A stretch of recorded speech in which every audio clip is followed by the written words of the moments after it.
Revista de prensa en directo América de France 24 y viernes ya finalizamos semana.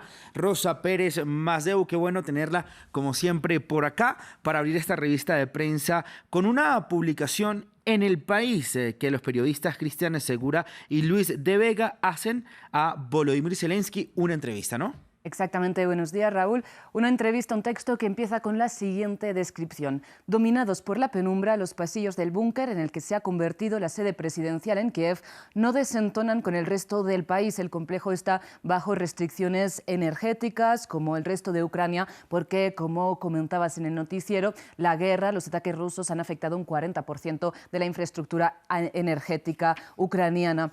Y respecto al tema que ocupa el titular, es una cita de Zelensky que dice: la anexión rusa de los territorios ucranianos anula toda posibilidad de diálogo. Para negociar la paz con Putin, Zelensky impone una condición principal. Dice que Rusia reconozca su error, particularmente si los rusos se retiran y reconocen que están terriblemente equivocados, si es que esto se puede considerar un error, entonces podemos encontrar un formato para el diálogo. Pero si nosotros vamos a seguir sacrificando miles de vidas para que se desocupe nuestro territorio, creo que esto impide el proceso de diálogo durante años. Dice que la gota que colmó el vaso fue la anexión unilateral de Donetsk, Lugansk, Zaporilla y Jersón. No recordemos que Zelensky en agosto también anunció además su intención de recuperar Crimea, un territorio si cabe todavía más complejo porque Rusia lo anexionó en 2014. Los periodistas dicen: una de las amenazas que planean sobre la resistencia ucraniana no procede de Moscú, sino de Washington, y le preguntan a Zelensky precisamente por si está preocupado por si los republicanos se hacen con la mayoría del legislativo este martes tras las elecciones de medio término, porque distintos representantes republicanos ya han declarado que no están de acuerdo con mantener el ritmo de ayuda actual a Ucrania. Zelensky dice que no, porque la sociedad, al fin y al cabo, estadounidense está del lado de Ucrania. Por otro lado, los periodistas dicen: el presidente ucraniano se muestra visiblemente irritado cuando se le pregunta sobre la decena de partidos prorrusos ilegalizados por Ucrania en estos meses de guerra. A lo que Zelensky responde: si hay alguien en Bruselas preocupado por ellos, que encuentren lugar para estos partidos allí. Y hablando de Bruselas, Zelensky pide a Europa que aísle si cabe todavía más a Rusia, que considera una organización criminal. Dice, insiste en la idea que ya ha reiterado en repetidas ocasiones, que Ucrania está haciendo de escudo para Europa, pero que sin embargo el futuro de Ucrania pasa inevitablemente por entrar a la Unión Europea. Precisamente dice: no quiero decir que tarde o temprano vaya a suceder esto, porque considero que ya es tarde. Claro. Rosa, y también con respecto a la ayuda internacional a Ucrania, ¿no? Como también lo hemos conversado aquí con varios analistas, evidentemente es un tema finito, porque pues los países tampoco pueden estar, digamos, mirando sus recursos a otro lugar, ¿no? Sobre todo en un contexto donde estamos a puertas de una recesión económica mundial y pues toda la inflación que evidentemente necesitan los recursos para trabajar en sus países.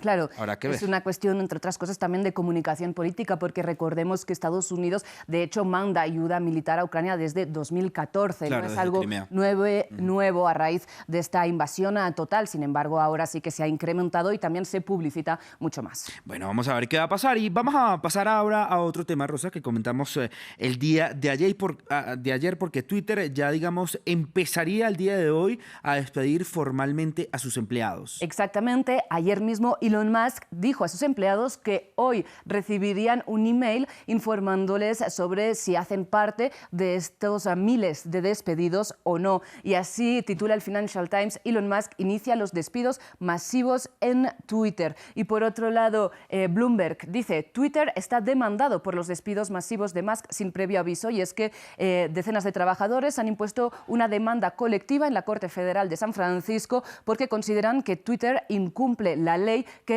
la ley federal que establece que una empresa debe avisar con 60 días de antelación a sus trabajadores ante un despido masivo. Y en junio, de hecho, trabajadores de Tesla ganaron un caso similar cuando Elon Musk quiso despedir a un 10% de la plantilla. Bueno, y hoy también es noticia, Rosa, la visita del canciller alemán Olaf Scholz a Beijing en su reunión polémica con el presidente chino Xi Jinping. Exactamente, y empezamos por ver cómo lo titula el Frankfurter Allgemeine, este medio económico alemán, que lo destaca más por el lado de la guerra en Ucrania, ¿no? Dice, los gobiernos de Beijing y Berlín están de acuerdo en que las amenazas de Rusia con armas nucleares son inaceptables, que Alemania pide a China que utilice su influencia sobre Rusia para poner fin a esta invasión, y por otro lado, Scholz insistió, ¿no?, en rechazar la crítica a su visita. El canciller alemán, ¿no?, el jefe del Ejecutivo alemán, dijo que en tiempos de crisis el diálogo es más importante que nunca, y también en términos económicos pidió a China que hubiera igualdad en términos de inversiones recíprocas entre las empresas de un país y otro y respecto a los respectivos territorios. Y por otro lado tenemos el People's Daily, este medio de China, que titula con una cita de Xi que dice: la visita mejorará el entendimiento mutuo y la confianza entre Alemania y China. Rosa, y finalizamos con la portada de la revista Time. Exactamente, porque la dedica al controvertido Mundial de Fútbol que tendrá lugar próximamente en Qatar, y titula así The Dangerous Game, el juego peligroso, con el siguiente texto: miles de trabajadores migrantes han muerto preparando Qatar para acoger el Mundial. En un mundo que se está sobrecalentando, esto es solo el principio. Pero hemos querido contraponer esta portada crítica, ¿no?, con el hecho de que se celebre el Mundial en Qatar, con el hecho de que cuando Time este mismo año, hace unos meses, publicó una lista de las 50 mejores destinaciones para viajar este 2022. Una de ellas era Doha, Qatar, que describía como el lugar de las maravillas del Mundial de Fútbol, ¿no?, World Cup Wonders, y